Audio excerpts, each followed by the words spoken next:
प्रेम से बोलो आनंद कंद भगवान की जय। सच्चिदानंद भगवान की जय।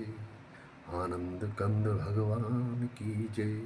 श्री गुरु महाराज जी की जय।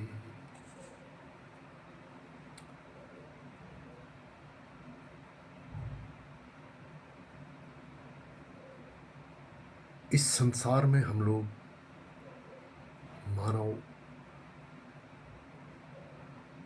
क्यों आया है, सवाल ये उठता है। संसार में हम आए क्यों हैं, क्या करने के लिए आए हैं और हमारा जीवन का उद्देश्य क्या है। देखो, आज सारे संसार में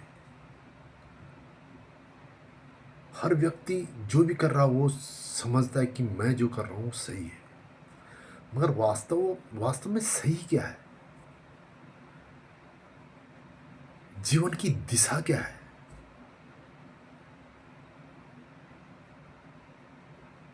हम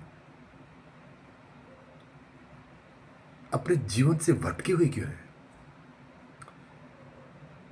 क्या अत्यधिक पैसा कमाना या राजनीति में सर्वोच्च पद हासिल करना या बड़े सुंदर सुंदर प्रवचनों से लोगों को मंत्रमुग्ध कर देना, क्या यही जीवन की सच्चाई है। कि वास्तव में हम इसलिए आए यहाँ पे।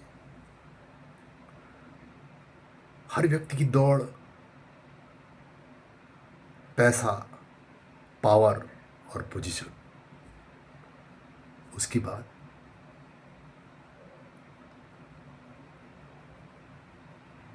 क्या ये सारा अगर मान लिया जाए कि सब चीज हर व्यक्ति को मिल जाए, पैसा, पावर और पोजीशन, क्या वो संतुष्ट हो जाएगा। संतुष्टि क्या है। हम बड़े बड़े वाक्यों का प्रयोग कर देते हैं, मैं भी खुद, लेकिन मेरे मन में सवाल आता है। मैं सोचता हूं कि हम क्या कर रहे हैं। मेरे जीवन का वास्तविक उद्देश्य क्या है। मैं किस लिए इस धराधाम पे आया हूं, या किस उद्देश्य से उस पराशक्ति ने, उस परमपिता परमेश्वर ने मुझे यहां भेजा है।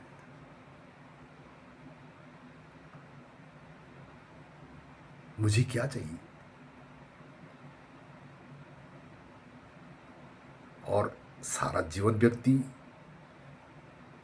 कर्म करता रहता है। कोई अच्छे कर्म कर रहा है, कोई बुरे कर्म कर रहा है, कोई किसी को मार रहा है, कोई किसी की रक्षा कर रहा है।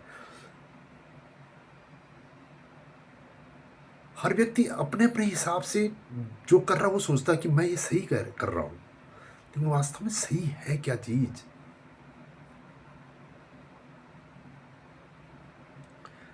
अब शास्त्रों में भी लिखा है कि कबीरदास जी ने लिखा है कि कस्तूरी कुंडल बसे मृग ढूंढे बनमाई, और ऐसे घट घट राम है दुनिया जानत नहीं। कबीरदास जी अनपढ़ थे, लेकिन उनकी जो दोहा है, उनकी जो दोहे हैं, उस पे आज लोग पीएचडी कर रहे हैं। एक अनपढ़ व्यक्ति का लिखे हुए दोहे में लोग आज पीएचडी करेंगे। पीएचडी करने वाले को भी नहीं पता, जिसने पीएचडी कर लिया, डॉक्टर की उपाधि मिल चुकी है, कि कस्तूरी कुंडल बसे मृग ढूंढे बनमाई, और ऐसे घट घट ब्रह्म है दुनिया जानत नाय। इसका अर्थ सभी बता देते हैं कि कस्तूरी मृग के अंदर कस्तूरी होती है, मगर वो कस्तूरी की खुशबू, उसके शरीर से खुशबू निकलती है और वो खुशबू ढूंढती है बन बन।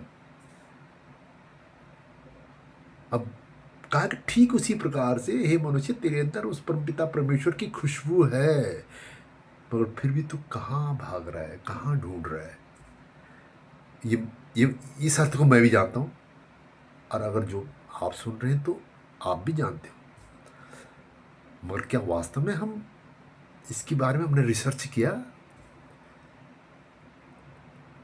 कि वो खुशबू कहाँ है, किधर है? क्या उस खुशबू को जानने की हमने कोशिश की? आज हर व्यक्ति अंदर चाहे उसका कुछ भी हो, लेकिन वो अच्छाई का लवादा ओढ़े हुए है कि नहीं जी, परोपकार करो, दूसरे की भलाई करो, अच्छाई करो। लेकिन अंदर इतने सारे, हमारे अंदर इतने सारे मतलब उथल पुथल है, इतनी ज़्यादा उथल पुथल है कि हम अपना आप को ना नहीं समझ सकते। हम अपना आप को नहीं समझे, कोई नहीं समझा, और समझने की कोशिश भी नहीं करते। हम अपने आप को समझने की कोशिश भी नहीं करते हैं। हर व्यक्ति को इज्जत चाहिए, हर व्यक्ति को प्रतिष्ठा चाहिए, और उसके ईगो पे अगर थोड़ा सा कहीं भी अगर प्रहार हो गया तो वो तिलमिला जाता है। और दूसरों को ज्ञान देने वाला व्यक्ति भी तिलमिला जाता है,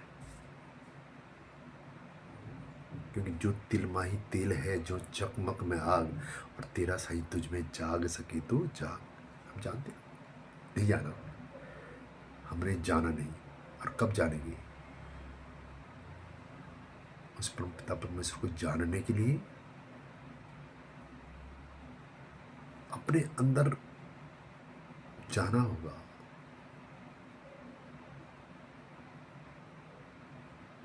खुद के अंदर जाना होगा। हम कहानियां बहुत सारे बोल देते हैं कि ईसा मसीह को उस समय के लोगों ने सूली पे टांग दिया था।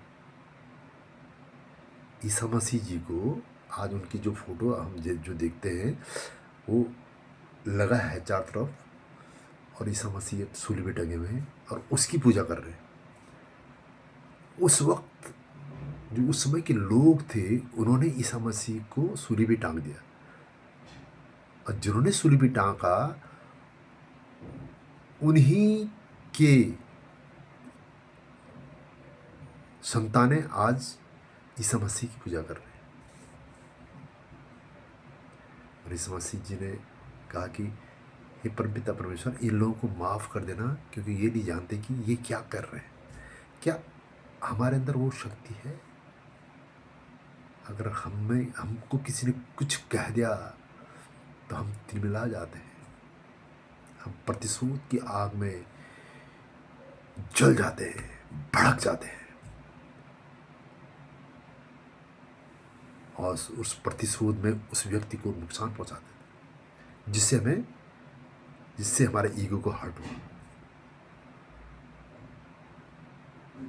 तो इतना ही कहकर मैं आज की वाणी को विराम देता हूँ, और जिसको अगर मेरी ये बातें अच्छी लगी हो और लाइक करेंगे और अपने आप मनन करेंगे। मेरा कोई वो नहीं है कि ये कोई देखे वो करे, नहीं, पर मैं ये मेरे दिल में ये आया कि मैं नहीं, अच्छा आज एक ये ज़माना है सोशल मीडिया का ज़माना, तो अंतर आत्मा की जो अंदर जो उथल पुथल हो रही है उसको मैं थोड़ा बाहर निकालना चाहता हूँ, और ज़माने को, समाज को कहना चाहता हूँ, समाज, व्यक्ति अपने आप को जाने, अपने अस्तित्व को जाने। जब तक वो अपने आप को नहीं जानेगा तब तक हम इसी उधेड़-बुन में रहेंगे। हमारा जीवन यूं ही न जाने कितने बार पैदा हुई, कितने बार मर गई, यूं ही चलता रहेगा। तो अपने मन को स्थिर करने की हम प्रयास करें। प्रेम से बोलो आनंद कंद भगवान की जय, सच्चिदानंद भगवान की जय। ओम हर हर महादेव।